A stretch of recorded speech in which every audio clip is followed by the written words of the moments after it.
Hello everyone and welcome back to the Bantamweight Boxing YouTube channel. I hope you're all well. Making another video. I'm in one of those boxing video moods. I've got a bit of time this morning and there's just so much going on in the boxing world that I've just got to keep making content. I've got to keep covering it for all of you raging fans out there. I didn't address as well. I am dressed quite smart because I'm going to a christening today. I don't just wake up on a Saturday morning and put a shirt on. I'm not that weird. But anyway, into the boxing. What am I talking about today? I'm going to talk about Conor Benn and Chris Eubank Jr. Eddie Hearn has come out and said that he's very close to making this fight, and it's going to be in Abu Dhabi. I believe that's where he said. Which is kind of crazy. It kind of came out of nowhere, really. Obviously, Chris Eubank Jr. was set up to fight Liam Smith in their rematch that was going to be coming up in kind of summertime or whatever. It started to seem a bit weird when the fight kept getting pushed back. It was kind of postponed once and then postponed again. And any time in boxing, I feel when you see a fight gets postponed, like for a kind of bit of a silly reason, or it wasn't a silly reason, but it was like, I think Liam Smith was like, oh, it's getting pushed back because I've got an injury, but it was only getting pushed back by a week. So it's like, well, how bad can this injury be if you know in an extra week's time you'll be okay? So it was just, it was all seeming a bit weird. I think as well, I don't know if they felt on kind of social media and, just in the boxing world that this rematch wasn't getting the kind of excitement that they were hoping for. I know myself that I definitely would have watched the fight. I was actually quite excited for it because I thought Chris Eubank would give definitely a better account of himself in the rematch, but I was still felt pretty confident Liam Smith would win the fight.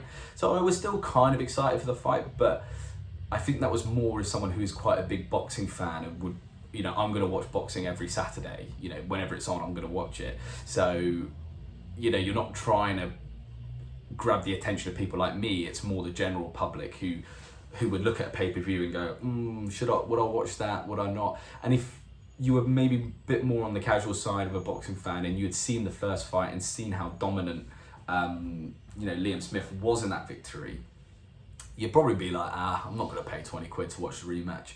I kind of saw it the first time and it wasn't that competitive. So I don't know if there was an element of that in this kind of whole setup, that they both kind of felt like there's not that much money there. I know for sure, like looking at Chris Eubank, I think this is definitely the smartest move on his behalf. I don't think, to me, as a kind of, boxing warrior that he portrays himself as, I don't think it's not the most gladiator move going into a rematch against someone that you've lost to, saying, this time it's going to be different. And then you see, what I mean, where he's like looking behind him. You see like a fitter bird or something like that. He's like, sees, what's his name? Conor Benn behind him and goes, oh, I can make a lot more money there. And then just goes, see you later, Liam Smith, I'm going for that. So it's not really what he portrays himself as, but I think it's a smart move on Eubank's behalf. I think he probably was looking at that Liam Smith rematch going, I don't think I'm going to beat him this time. Not this time. I don't think I'm going to beat him anyway. Even in the rematch, I think, as I was kind of saying in my prediction for the fight, for Chris to beat Liam Smith, he would need to make some serious technical adjustments and real changes to his kind of overall game plan, which I think at this stage in his career, he doesn't really have the ability to. I think he could, but I think it's very difficult. And I don't think it's just that it's difficult. I think that Chris Eubank is so kind of arrogant and so kind of set in his own ways that he doesn't want to listen to change. So even if he had the ability to kind of change his style maybe slightly to have a better chance against Liam Smith, any trainer telling him to make technical adjustments, I think he would just ignore and say, look, I'm going to go in and I'm going to do my thing. I'm going to throw a couple of uppercuts and throw some really fast punches on the pads in training. And if that doesn't work, then fuck it. I'm not up for it. That's that kind of feeling with Chris Eubank after how many trainers has he had now? 4, 5, 6. I don't know. He seems to have a new one every fight, but despite having a new trainer every fight, he looks the same in every fight. So I don't know. So looks like now Chris is going to take the Conor Benn fight. For some reason I keep forgetting Conor Benn's name. I don't know if it's because I haven't been talking about him for a while. But as I said, I think that makes a lot more sense for Chris Eubank. I think the Liam Smith fight, is a very difficult fight, and a very hard one to win for the reasons I just stated.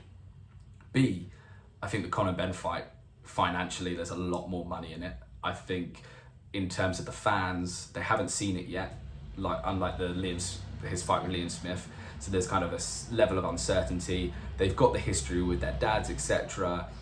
It's a bit like AJ White. It's just an easy sell, in the UK and probably in parts of America, and there's a big audience for this fight.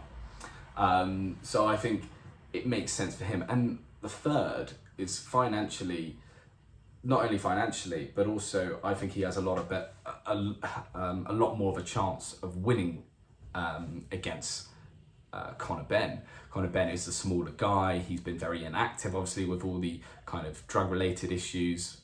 That sounds like he's like a heroin addict, but obviously, I mean the kind of steroids or whatever the shit he's putting in his veins. Allegedly. Don't come for bantamweight boxing, all right? I don't want a SWAT team smashing down my door. But yeah, obviously Conor Benn's been very inactive. He's a lot smaller than Chris Eubank, and there's still question marks around Conor Benn's actual ability. How good is Conor Benn? Have we really seen him in there with a proper game competitive fighter?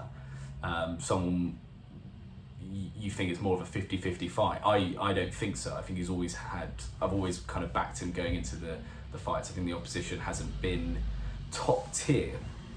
So yeah, I think all of it makes sense from Chris Eubank's perspective to make this fight. I think it's a shame that the fight didn't happen when it was originally spoke about, obviously because of the kind of scandal and stuff like that. Because at that point I was actually quite excited for the fight. It definitely had kind of gripped me. I knew it was a bit of a circus kind of affair with, they're both, considering Conor Benn was fighting at like welterweight and Chris Eubank had fought at super middleweight. I knew it was kind of a bit of a push to make the fight, but I bought into it. I thought they're both great talkers. They're both very charismatic, very well spoken, and obviously they've got the history with their dads, and they're both exciting fighters. They're not the best technically or the best in the sport, but they both carry a lot of power, throw combinations and stuff. They're entertaining fighters to watch. So when it was originally announced, I was quite bought into it, but now I don't know. I think when we get closer to it and it's kind of agreed, I'm sure I will. But I just feel like the scandal with Conor Benn has kind of taken a lot of the wind out of it. Obviously, now Eubank going into the fight after a loss against Liam Smith and some kind of unfinished business there. I'm like, oh, he's kind of ducked that fight and gone for the money. So I feel less excited about it really, and also the fact that it's going to happen in Abu Dhabi. It's kind of like it doesn't feel like we've got kind of closure with the whole situation with Conor Benn. It's all been a bit smoke and mirrors, and I feel like that needs to be sorted out. Is Conor Benn serving a ban? If so, he serves the ban. Is he clear? Is he allowed to fight at the British Border Control giving him the all clear? If so, that's let's find that out and then let's make the fight. But it seems that we've kind of gone for a bit of a loophole by going to Saudi, by going to Abu Dhabi.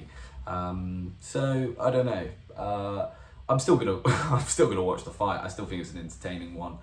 I'd probably pick Eubank to win that fight as I did originally. But yeah, let me know what your guys' thoughts are. Are you interested in this fight still? And yeah, who would you pick to win? Anyway, thanks for listening, guys. Do remember to like and subscribe, help grow this channel, and have an awesome day. Ciao.